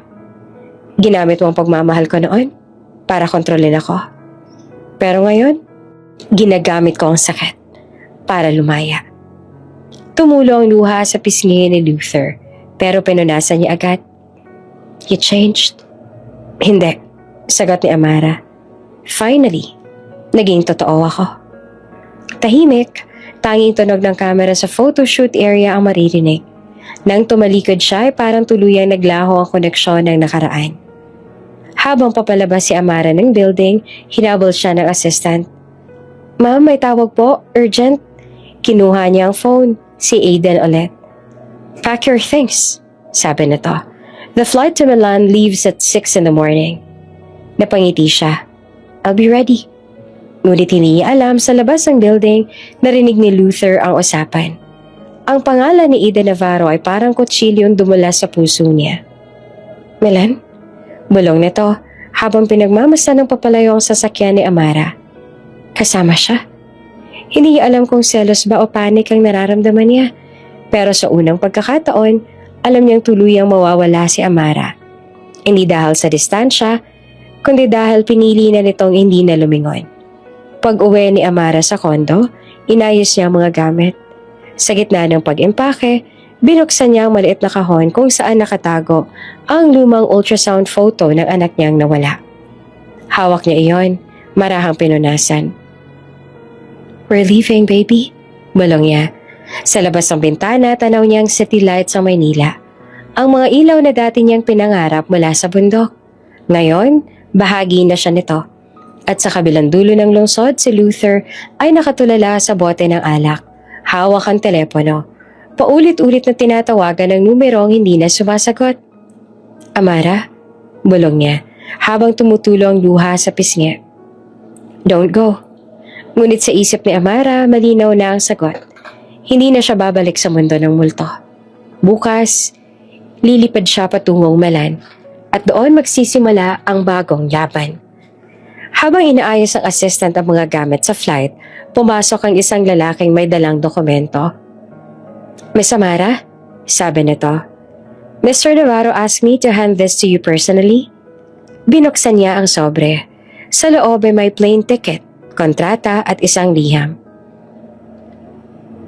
For the woman who turned pain into art, let's conquer the world together.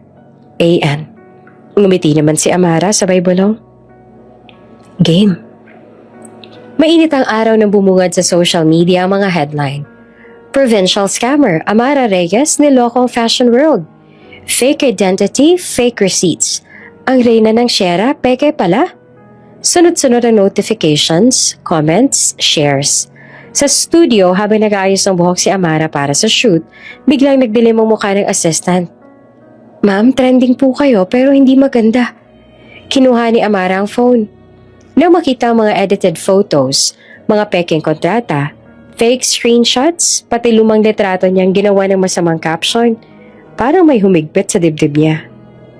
Bianca. Mahina niyang sabi. Hindi pa rin siya tapos.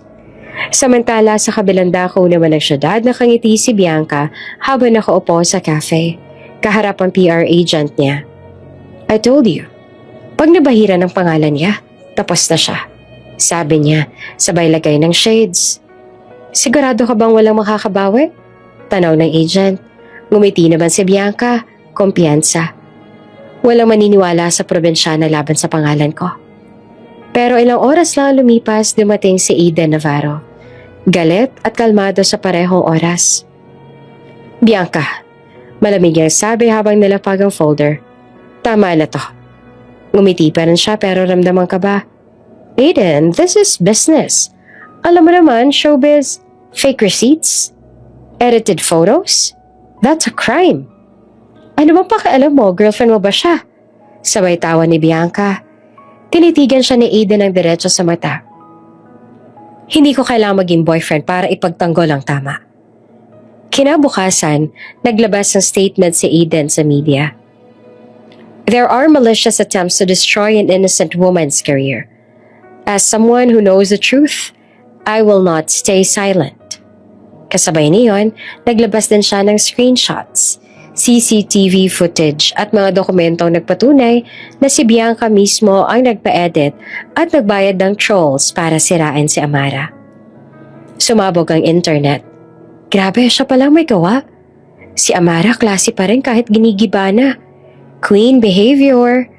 Ang dating tahimik na babae mula bundok, ngayon ay simbolo na ng grace under fire. Sa press conference na tinawag ng agency, tahimik ang bulwagan. Puno ng reporters, ilaw at camera flashes. Si Amara simple lang ang suot. White blouse, minimal makeup at matatagang tingin. Sa tabi niya si Eden tahimik lang, pero alerto. Miss Amara? Tanong ng reporter. Anong masasabi mo sa mga taong patuloy kang pinapapababa? Ngumiti siya, marahan pero may lakas. Kung sanay silang manira, sanay na rin akong bumangon. Hindi ko naman kailangang ipaliwanag ang katotohanan kasi kusa naman yung lumalabas kapag tumahimik ka at naghintay. Nagpalakpakan ng buong hall, may ilan pang huminga ng malalim, tila nadala na sa aura niya. Biglang may bumukas sa pinto. Isang lalaki ang pumasok. Suot ang simpleng polo, may dala pang bandage sa kamay. Si Luther. Tahimik ang lahat. Naglakad siya papunta sa harap. Tumingin sa media at nagsalita. Ako si Luther Villarreal. Sabi niya na ang boses ay formal, pero bakas ang emosyon. I was once the man who called her a liar. Nagsimula ang bulungan sa crowd. Tumuloy siya. I'm here today not as her husband, but as a witness. I saw the original test results, the ultrasound, the pain she carried. I misjudged her once. Now won't let that happen again. Tahimik ang buong press. Si Amara hindi naman makapagsalita. Nakatitig lang kay Luther, hindi dahil sa galit kundi sa gulat. Lumapit si Eden. Hinawakan ng kamay niya at marahan. You don't have to face this alone. Nilingon ni Amara si Eden. Nagpasalamat sa mga mata. Ngunit sa gilid, nakita ni Luther ang eksenang iyon. Ang magkahawak nilang kamay, ang katahimikan sa pagitan nila. Kinabukasan naglabas ng statement ang court. Si Bianca ay papatawag para sa cyber libel at falsification of documents. Sa mga headlines naman, truth wins. Amara Espineida cleared of all accusations. Grace under fire. From scandal to symbol of strength. Sa mansyon ni Luther, mag-isa siyang nakaupo, hawak ang litrato nilang dalawa, tahimik. Siguro ito na yung karma ko, bulong niya. Sinira ko siya noon, at ngayon, siya nang bumubuos sa sarili niya. Sa penthouse si Eden nakaupo si Amara, nakatanaw sa lungsod. Salamat, mahina niyang sabi. Kung wala ka, baka bumigay na naman ako. Ngumiti si Eden. Hindi mo kailangang magpasalamat. Ikaw ang lumaban. Ako lang sumulo sa gulo. Nagkatinginan sila. Tahimik pero puno ng respeto. Maya-maya kumatok ang manager niya. Amara, may gustong kumausap sa'yo sa telepono. Kinuha niya tahimik na sumagot. Hello? Boses na Luther na mabagal at mabigat. Hindi ako tumawag para maghabol. Gusto ko lang magpasalamat sa pagtuturo mo kung ano ang tunay na respeto. Tumahimik siya sandali bago sumagot. Salamat din, Luther. Sa wakas, pareho na tayong natuto. Pagkababa ng tawag, tumungaw si Aidan sa bintana sabay sabi, Europe's Fashion Week just confirmed your slot. You're officially the face of True North, the campaign about women who rose after being broken. Napangiti naman si Amara, may luha sa gilid ng mga mata. Perfect, sabi niya. Dahil tapos na ang kwento ng kahapon. Panahon na para isulat ang bago. Sa malayo, si Luther nakatingin sa news article na yon at sa unang pagkakataon ngumiti rin kahit masakit. Hindi na siya ang lalaking kailangan ni Amara at iyon ang pinakamahirap pero pinakatamang katotohanan tinanggap niya. Hating gabi na sa opisina ni Luther pero maliwanag pa rin ang mga ilaw. Puno ng papel ang mesa niya, mga dokumentong hindi niya na naiintindihan. Sa harap niya ay ang frame ni Amara. Hawak pa rin niya kahit ilang beses niya nang sinubukang itago. Lumalalim ang gabi, habang sa labas ay umuulan, tahimik. Tanging tunog ng tikatek ng ulan at paghinga niyang mabigat ang maririnig. Ilang araw na siyang hindi natutulog. Halos walang kinakain. Mr. Luther, please rest, sabi ng sekretarya sa pinto, ngunit hindi siya kumibo. Close the door, mahinang utos niya. Pagkalipas ng ilang minuto, bumagsak na lang ang ballpen mula sa kamay niya. Nakatulala siya sa kontrata. Termination notice ang kumpanya. Isa-isang bumabagsak ang lahat ng pinagpaguran niya. Ang dating CEO ng Villarreal Group, ngayon parang batang nawawala. Ang mga board members isa-isang umatras. Luther, your emotional instability is affecting our investors, sabi ng chairman noong huling meeting. Wala na siyang nagawa. Isang gabi habang mag-isa siya sa conference room, biglang umikot ang paningin niya. Nabitawan niya ang cellphone, napasandal sa upuan, at bago siya tuluyang mawala ng malay, narinig pa niyang may tumatawag. Sir Luther? Sir? Pagmulat niya, ospital na. Mabigat ang katawan, tuyong-tuyo na ang lalamunan. Naroon ang doktor, si Dr. Ramos, na seryoso ang mukha. Luther, you had a minor collapse. Breakdown due to extreme stress. You need some rest. Namapangiti naman siya na mapait.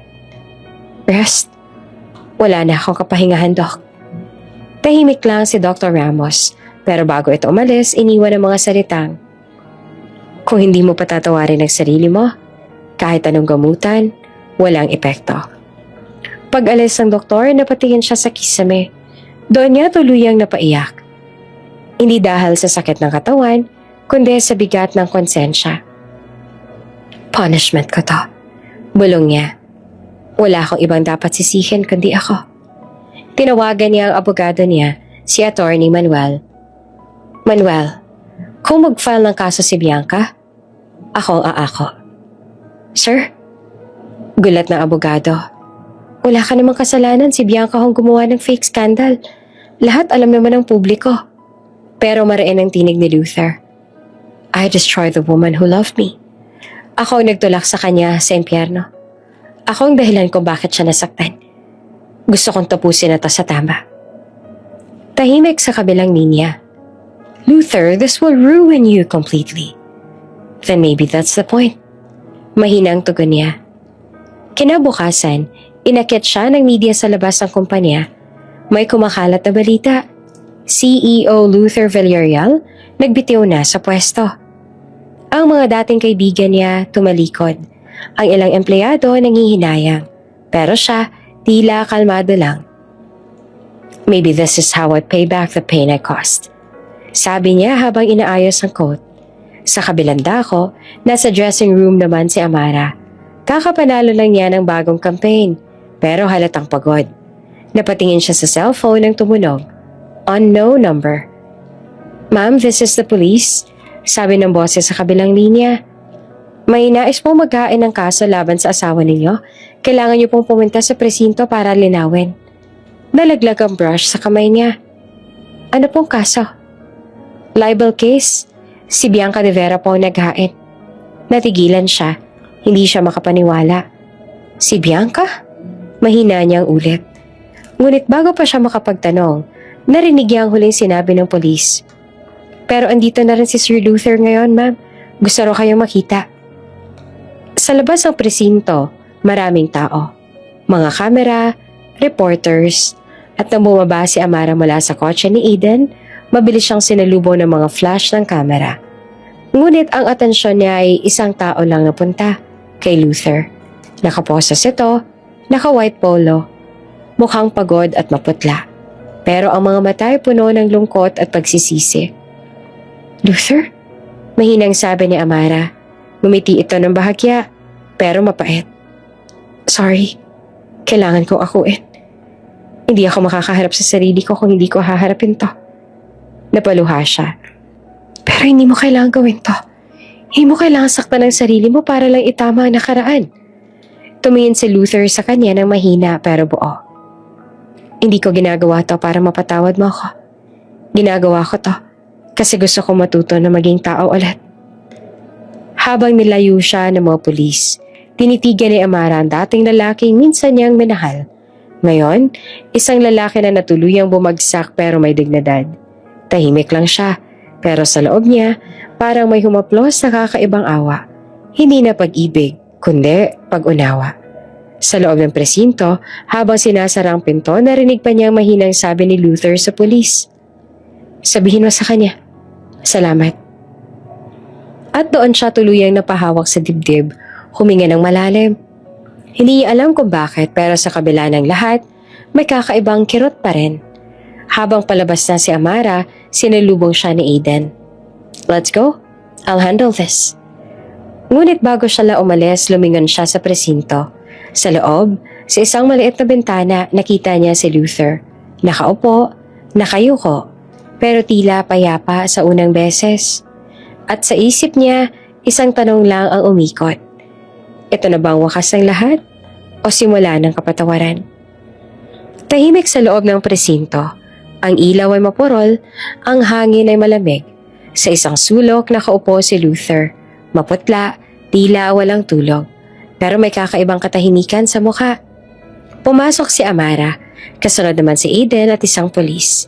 Nakatitig siya kay Luther, parang hindi makapaniwala sa nakikita. Luther, mahina niyang tawag. Dahan-dahan itong tumingin, may bahagyang ngiti na halatang pilit. Amara, bulong niya. Ang tagal kong hinintay na matawag mo ulit yan. Lumapit siya. Huminto sa harap nito. Kita niya ang posa sa mga kamay at napahawak siya sa dibdib. Hindi sa galit, kundi sa awa at gulat. Bakit mo ginawa to? Tanong niya na halos pabulong. Umiling lang si Luther sabay ngiti, pero may luha sa gilid ng mata. Kasi, ikaw ang pinili kong ipagtanggol. For once, gusto kong maging tama. Gusto kong ipaglaban yung totoo. Ikaw. Luther. Amara. Patuloy pa nito. Mahina ang boses pero buo ang loob. Noong pinili mong ipaglaban si Lola noon, kahit alam mong matatalo ka, doon ka lang naintindihan ko anong ibig sabihin ng pag-ibig na may dangal. Ikaw ang tinuligsa ko. Pinahiya ko. Sinaktan ko. Pero sa dulo, ikaw pa rin yung lumalaban ng marangal. Napakagat ng labi si Amara. Pilit niyang pinipigilan ng luha pero unti-unti na rin siyang nadadala. Hindi ko kailangan maging takang, nakaposas para gumaan ang loob ko. Mahina niya namang sabi. Tahimik si Luther. Tumingin lang siya sa sahig. Parang tinatanggap ang bawat isa. Alam ko, pero kailangan ko makita to. Aniya, kailangan kong maramdaman ang bigat ng ginawa ko. Para kapag bumangon ako ulit, alam ko na hindi na mauulit yung pagkakamali. Umiling si Amara. Hindi ko po kayang panoorin kang ganyan. Hindi ako gumagantay, Luther. Hindi ako judge. Ngumiti naman ito na mapait. Hindi mo naman kailangang maging korte. Ikaw na mismo ang hatol ko. Sa tabi lumapit si Alden at ang abogado ni Amara. Ma'am, can you sign an affidavit to drop the complaint? Kung wala kang kaso, pwede na siyang i-release. Tumango naman si Amara. Sige, ihanda ninyo. Habang sinusulat niya ang pangalan sa papel, nanginginig ang kamay niya. Naramdaman niya ang bigat ng bawat letra. Sa isip niya, hindi lang ito perma. Ito ay pagbitaw sa galit, sa sakit, sa lahat ng nangyari. Pagkatapos pumirma, nilapitan siya ni Luther. Tapos na, Luther. Pwede ka na umuwi. Mahinahon niyang sabi, pero umiwas naman ang tingin si Luther. No? Napakunot ang noon niya. Ano? No. Ulit pa ni Luther. Let me finish what I started. This pain is mine. Hindi ako tatakbo sa responsibilidad. Hindi ako aalis hanggat hindi ko nararamdaman kung gaano kasakit maging ikaw. Hindi mo kailangang pahirapan ang sarili mo. Pero kailangan ko. Lumapit siya ng bahagya, halos magkadikit na sila ng mukha. Amara, kung aalis ako ngayon, parang wala nang lahat. Gusto ko managot. Gusto kong maranasan ang bigat ng mga salitang sinasabi ko noon sa'yo. Yung mga planong hinayaan kitang masira para lang mailigtas ang sarili kong pangalan. Huminga ng malalim si Amara. Pilit na pinipigilan ang luha. Hindi ko alam kung matatawag pa ba tong kabayanihan o kabaliwan. Ngumiti naman si Luther na mahina. Siguro pareho. Pero kung ito ang tanging paraan para mapatawad ko ang sarili ko, hayaan mong gawin ko. Tahimik silang dalawa. Sa labas, maririnig ang ulan na nagsisimula na namang bubuhos. Tumingin si Aiden kay Amara. Marahang bumulong. Let's go. Wala na tayong magagawa kung yan ang gusto niya. Ngunit nananatili lang siya roon. Tiningnan ni Luther ang lalaking minsang sinira siya. Pero ngayon, kusang bumababa para ayusin ang gulo. Luther, tawag niya bago umalis. Ano man ang gawin mo, sana sa dulo, piliin mong patawarin din ang sarili mo. Napangiti ito ng mahina, halos pabulong. Maybe, someday, paglabas si Amara ng presinto, agad siyang sinalubong ng mga kamera, reporters at flash ng ilaw. Hindi siya nagsalita kahit isang salita. Sumakay lang siya sa kotse ni Aiden. Tahimik habang sa salamin ng bintana ay natanaw pa niya si Luther sa loob. Nakayuko pero mukhang payapa. Sa isip niya paulit-ulit lang ang isang linya. Minsan, ang taong sinaktan ka, siya rin ang pipiliin mong iligtas. Kasi doon mo makikita kung gaano ka nakalaya. Kinabukasan, kumalat sa social media ang video ni Amara na pumirma ng affidavit. Headline, Amara Reyes drops case, says forgiveness is strength, not weakness. Tahimik ang kulungan. Ang amoy ng bakal, ang tunog ng mga yabag ng gwardya at ang mahinang ugong ng bentalador ay bumabalot sa maliit na espasyo ni Luther. Nakatungo siya. Hawak ang maliit na Bible na binigay ng jail officer. Walang bisita buong linggo hanggang ngayon. Visitor! Sigaw ng gwardya. Nang itinaas si Luther ang ulo, halos hindi siya makahinga. Si Amara nakatayo sa kabilang dulo ng hallway. May daladalang paper bag, jacket at isang sobre. Tahimik siyang naglakad papasok. Pag-upo niya sa magkabilang panig ng salamin, dahan-dahan siyang ngumiti. "Ang payat mo," sabi ni Amara, pilit na may lambing. Napangiti naman si Luther. "Masarap pala magutom minsan. Doon mo malalaman kung sino talaga ang kailangan mo." "Bakit ka pa pumunta?" Tanong niya na pilit pinapagaan ang loob. "Dahil kahit nasaktan ako," sagot ni Amara. "Hindi ko kayang hayaang mabulok ka sa guilt. Lahat naman tayo may karapatang magsimulang muli. Kahit ikaw." Tahimik, walang hangin, walang ingay. Para bang sa loob ng maliit na kwarto na iyon, natigil ang oras. Tumingin si Luther sa sahig, tsaka mahina ang tinig. "Amara, mahal kita noon. Hindi ko lang inamin. Ang yabang ko. Gusto kong ako lagi ang tama pero nung umalis ka, doon ko lang na-realize. Wala pala akong laban kung wala ka." Napatingin siya sa kanya, mahina ang ngiti. "Luther, Minahal din kita noon. Mahinahon niyang sagot. Pero hindi ko kayang mahalin ng taong sumira sa akin. Yung bawat iyak ko noon, ginamit mo laban sa akin. Ngayon ko lang natutunan na hindi lahat ng pagmamahal kailangang panindigan. Minsan, kailangan ding bitawan. Napayo ko si Luther, ngumiti na mapait. Well, at least nagmahal tayo, kahit huli. Tumayo si Amara. Inilapit ang paper bag sa gwardya. Andyan na yung pagkain mo. Tinola, paborito mo. Niluto ko kanina bago ako pumunta. Napatingin si Luther sa kanya. Tila ay hindi siya makapaniwala. Niluto mo pa? Tumango si Amara. Hindi dahil gusto kong alagaan ka ulit, kundi gusto kong iparamdam sa'yo na kaya kong magmahal ng walang galit para tuluyan kang matahimik. Tahimik lamang si Luther. Parang may gustong sabihin, pero pinili na lang ng umiti. Salamat, Amara. Hindi ko alam kung paano ko babayaran lahat ng ginawa mo at lahat ng sinira ko. Hindi mo kailangang bayaran. Sagot niya at lumakad pa atras. Kailangan mo lang tanggapin. Minsan, ang tunay na kabayaran ay yung pag-amin sa sarili mong pagkukulang. Bago siya lumabas, inilapag ng gwardya ang sulat na galing kay Amara. Basahin mo yan mamaya. Huwag na yan. Sabi niya. Ngumiti naman si Luther. Okay. Basta huwag kang mawawala, Amara. Hindi siya lumingon. Hindi ako mawawala. Pero hindi rin ako babalik sa dati. Paglabas si Amara ng presinto, agad siyang sinalubong ng hangin. Mainit ang araw pero magaan sa dibdib. Sa harap ng gate, nakasandal si Aiden sa itim na kotse. Naka-sunglasses, nakaitim na coat, at nakangiting parang kay tagal siyang hinintay. You ready to go home? Tanong ni Aiden na malumanay ang boses. Tumingin siya sa loob. Sa pintong kinulong siya ng nakaraan.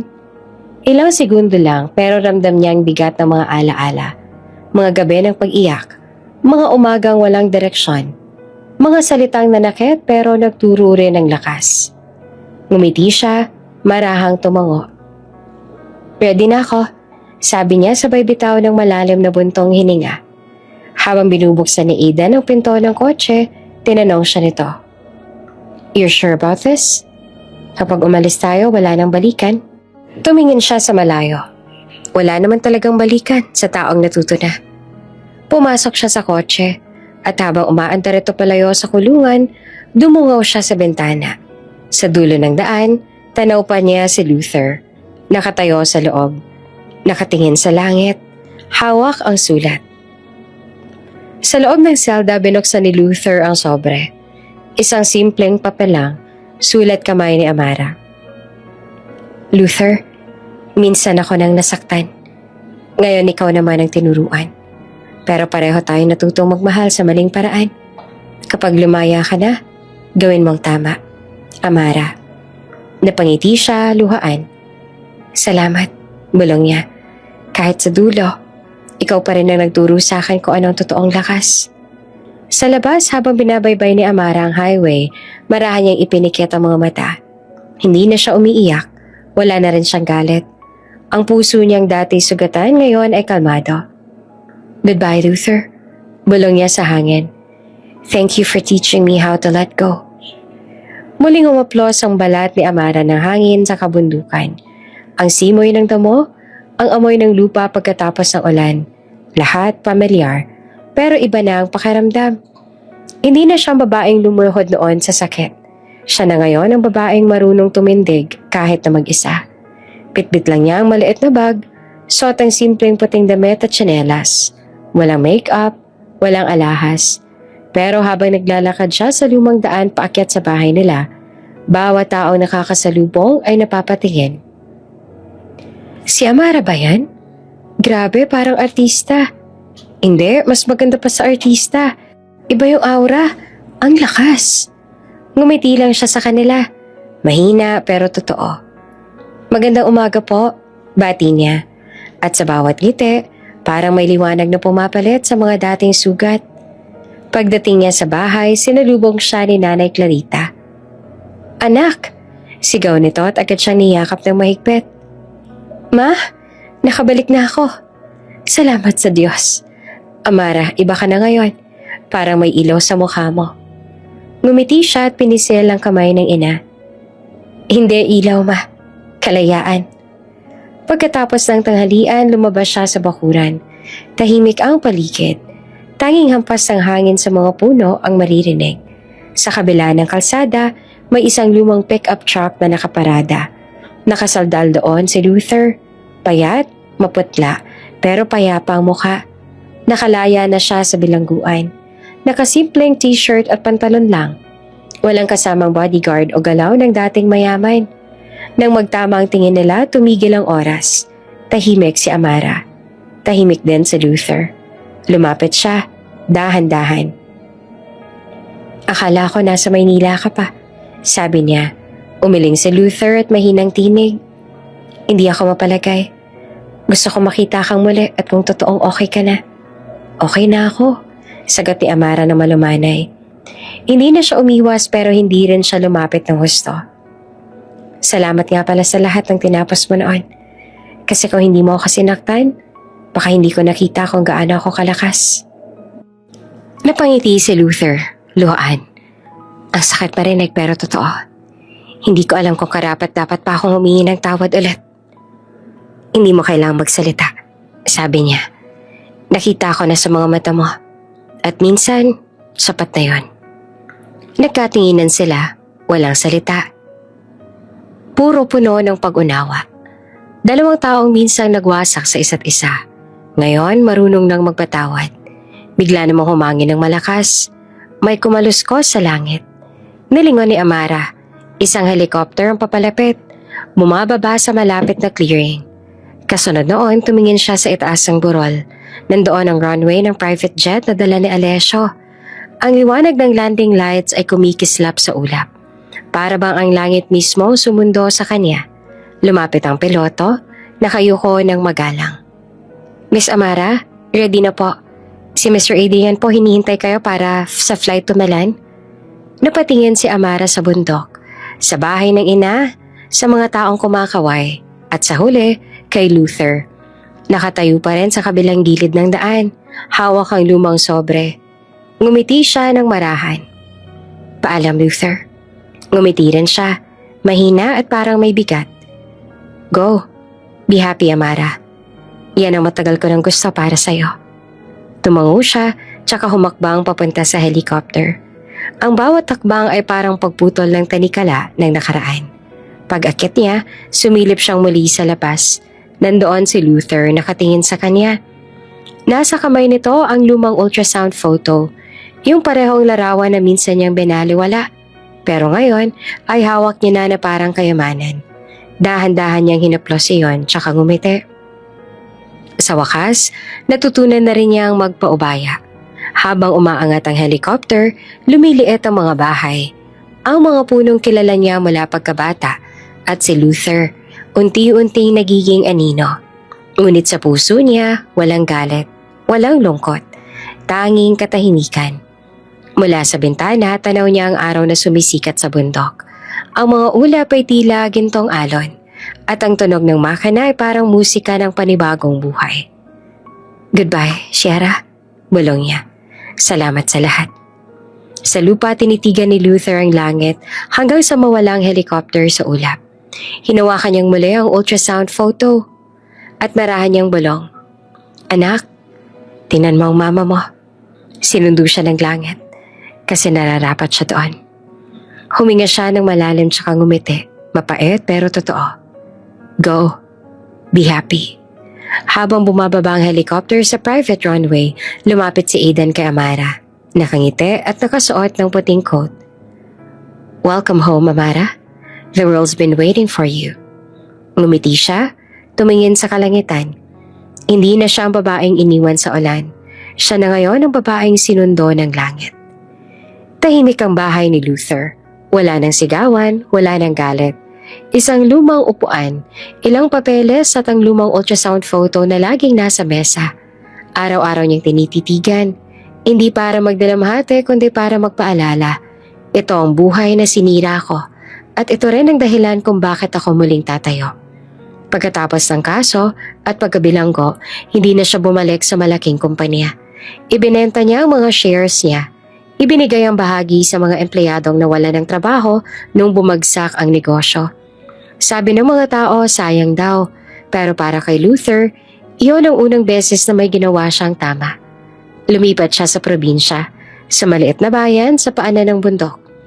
Doon nagtayo siya ng maliit na klinika, hindi para yumaman kundi para makabawi. Tinulungan siya ng dating nurse si Lola. Sila na lang dalawang nagpapatakbo. Libre ang check-up para sa mga bata, lalo na yung mga walang pambayad. Araw-araw may batang kumakatok. Doc Luther, may sugat po ako. Ngumiti naman siya. Sige, pasok, tingnan natin. Sa bawat tawa ng bata, sa bawat yakap ng mga magulang na nagpapasalamat, unti-unti siyang gumagaling. Hindi niya kailanman inakalang ganito pala ang kapayapaan. Yung walang kamera, walang pangalan, walang kayabangan. Minsan umupo siya sa harap ng maliit na chapel malapit sa ilog. Doon siya madalas na nagdarasal, bitbit ang pangalan ni Amara at ng anak nila. Kung nasan man kayo, bulong niya, salamat sa mga sugat. Dahil sa sakit, natutunan kong magmahal ng totoo. Isang araw habang nagsasara siya ng klinik, may batang babae na dumating. Marumi ang damit, nanginginig. Dok, gutom na po ako. Mahina nitong sabi. Dinala niya sa loob. Pinakain ng tinapay, binigyan ng gatas. Pagkatapos ay tinanong niya, may magulang ka ba? Umiling ang bata. Doon niya naramdaman ang kirot. Parang bumalik lahat ng alaala. Hindi na siya nagsalita. Inayos niya ang kumot ng bata at tinaplos ang ulo nito. Dito ka muna ha, safe ka rito. Mula noon ay naging parang ama siya sa mga batang inabandona. Tinulungan niya silang mag-aral. Ginawang inspirasyon ng pangalan ni Amara sa maliit na reading center sa tabi ng klinik. Sa pintuan may nakasulat, Project Little Star, for every child who deserves love. Walang nakakaalam kung bakit iyon ang pangalan. Pero bawat gabi, tinitingnan niya ang langit. Hawak pa rin ang lumang ultrasound photo. Para sa'yo to anak, bulong niya. At para sa nanay mo, na tinuruan ako maging tao. Dumating ang gabi ng bagyo, malakas ang hangin. Bumaha ang paligid. Nasa labas siya, niligtas sa mga bata sa lumulubog na bahay. Dok, delikado! Sigaw ng mga tao pero hindi siya tumigil. May batang umiiyak sa loob ng bahay. At nang marinig niya yon, agad siyang pumasok. Paglabas niya ay basang-basa, bitbit ang bata sa braso, nanginginig. Nang maramdaman niyang ligtas na ang lahat, saka siya napaupo sa gilid ng kalsada. Luther, ayos ka lang? Tanong ng nurse. Ngumiti siya kahit pagod. Ngayon lang ulit ako nakaramdam ng buhay. Ilang araw matapos ang bagyo, nakatanggap siya ng sulat mula sa isang foundation. Dear Dr. Villarreal, we heard your efforts in saving the children. We'd like to partner with you under the Little Star Foundation. Sa ilalim ng liham, may perma. A. Reyes. Natigilan si Luther. Hawak niya ang papel. Nanginginig ang kamay. Tumingin siya sa langit at may ngiting mapait pero puno ng pasasalamat. Ginawa mo nga, Amara. Binuhay mo ang pangarap nating dalawa. Lumipas ang buwan, tuwing gabi nakaupo siya sa harap ng klinik. Kape sa kamay, mga bata sa paligid. May bituin sa langit, maliwanag, kumikislap. Anak, mahina niyang sabi. Bantayan mo ang mommy mo. Sabihin mo sa kanya, proud ang daddy mo. At sa unang pagkakataon matapos ang lahat, huminga si Luther ng malalim, nang may kapatawaran sa sarili at katahimikan sa puso. Mainit pero banayad ang sikat ng araw sa Lake Como. Dumadaloy ang liwanag sa ibabaw ng tubig. Kumikislap na parang ginto. Sa gitna ng hardin na pinalumutian ng puti at gintong bulaklak, naglalakad si Amara sa aisle. Mahinhin, payapa, at buong buo. Hindi ito tulad ng mga kasalang napapanood sa pelikula. Walang engranding orchestra, walang drama. Pero bawat takpang niya ay parang tula. Simbolo ng babaeng minsang nadapa. Ngunit ngayon ay marunong nang tumindig. Ang suot niyang gown ay gawa ni Aidan mismo. Simple ngunit elegante. May mga detalye ng bulaklak na parang kumakatawan sa lahat ng pinagdaanan niya. Sa dulo ng aisle nakatayo si Aidan. Tahimik pero halatang emosyonal. Hindi siya lalaki nagsalita ng sobra, pero ang mga mata niya ay puno ng respeto at paggalang. Paglapit ni Amara, bahagya siyang ngumiti. I'm nervous. Mahina niyang bulong. Si Alessio marahang hinawakan ng kamay niya. Good. It means it's real. At sa sandaling iyon, nagsimula ang seremonya. Hindi man ingrande pero bawat salita ng pare tumatama sa puso. Marriage, sabi ng pare, is not about possession but partnership. Not about who completes who, but about two people who choose to grow together. Habang nakikinig si Amara, parang dumaan sa isip niya ang lahat. Ang mga gabi ng pag-iyak, ang pagtakbo sa ulan, ang pangungutya ng mundo, ang pagbagsak at pagbangon. Ngayon, nandito siya. Hindi na ang babaeng tinulak ng kapalaran, kundi ang babaeng pumili ng sarili nilang direksyon. Pagkatapos ng I do, sabay silang umiti. Wedding bells rang, mga bulaklak na itinapon ng hangin at mga palakpak ng mga kaibigan at volunteers ng foundation. Pagkatapos ng kasal sa reception na may view ng lawa, tumayo si Amara sa harap ng mga bisita. Hawak niya ang microphone. Nanginginig pa ang boses pero matatag. Hindi ko akalain na darating tong araw na to, sabi niya. Akala ko dati, kapag nasira ka, tapos sa lahat. Pero hindi pala. Pwede kang mabuo ulit sa tamang panahon, sa tamang mga tao, at higit sa lahat, sa tamang pag-ibig. Nagpalakpakan ng mga tao. Si Aidan ay tahimik lang sa gilid, na proud habang pinagmamasdan siya. Ngayon, patuloy ni Amara. Gusto kong ipakilala ang foundation na tinatag namin para sa lahat ng babaeng kagaya ko na nawalan pero hindi sumuko. Sa likod ng stage lumitaw malaking logo, Little Star Foundation, at sa ilalim may nakasulat, In honor of the child who lived in my heart. Napaluha ang ilan sa mga bisita, kabilang na ang ilang babae mula sa mga rural programs na tinulungan niya noon. Ang foundation na ito, sabi niya, ay para sa mga nanay na nagdadalamhati, mga babaeng binaliwala, at sa mga taong gustong magsimulang muli. Hindi ko alam kung ano ang bukas, pero alam kong habang may puso kang handang magmahal ulit, laging may pag-asa. Tumayo si Aidan at niyakap siya mula sa likod. Tahimik lang siyang bumulong. You've built your kingdom, Amara. You are the queen of your own story now. Ngumiti siya, humawak sa kamay nito. And you're the peace I prayed for. Sa kabilang panig naman ng mundo, sa Pilipinas, isang tahimik na baryo sa bundok.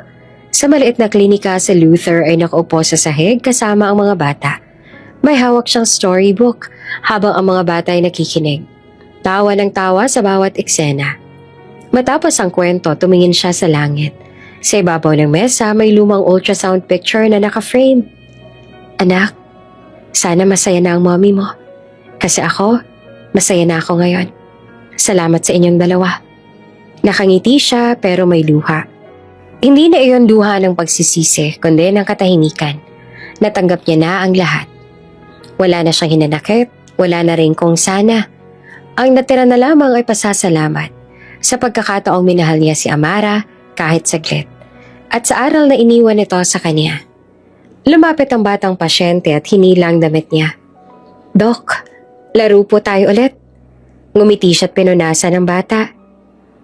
Sige po, pero this time, ikaw ang mananalo. At sa likod ng klinika, habang pinapanood ang paglubog ng araw na patingin ulit siya sa langit. Doon sa kalayuan parang may kumikislap na liwanag sa himpapawid. Isang jet na dumaraan, papunta sa bagong yugto ng buhay. Ngumiti siya. Goodbye, Amara. Ang jet ni Amara ay lumipad patungong kalangitan. Simbolo ng pag-angat at ng kalayaan. Sa lupa, si Luther nakatayo sa gitna ng mga bata. Hawak ang lumang litrato, nakatingala, payapa. Dalawang kaluluwang magkaibang landas pero parehong nakalaya. May mga pagmamahal na dumarating para turuan ka at may mga pag-ibig naman na ibinigay para iligtas ka. Alin man doon, huwag mong kalimutan. Ang tunay na tagumpay ay hindi sa kung sino ang mananatili, kundi sa kung sino ang natutong mabuhay muli. Kung bago ka pa lang sa channel neto, ibang kwento ni Ate Jane, istorya mo, ikwento ko. Huwag kalimutang pindutin ang notification bell at subscribe button.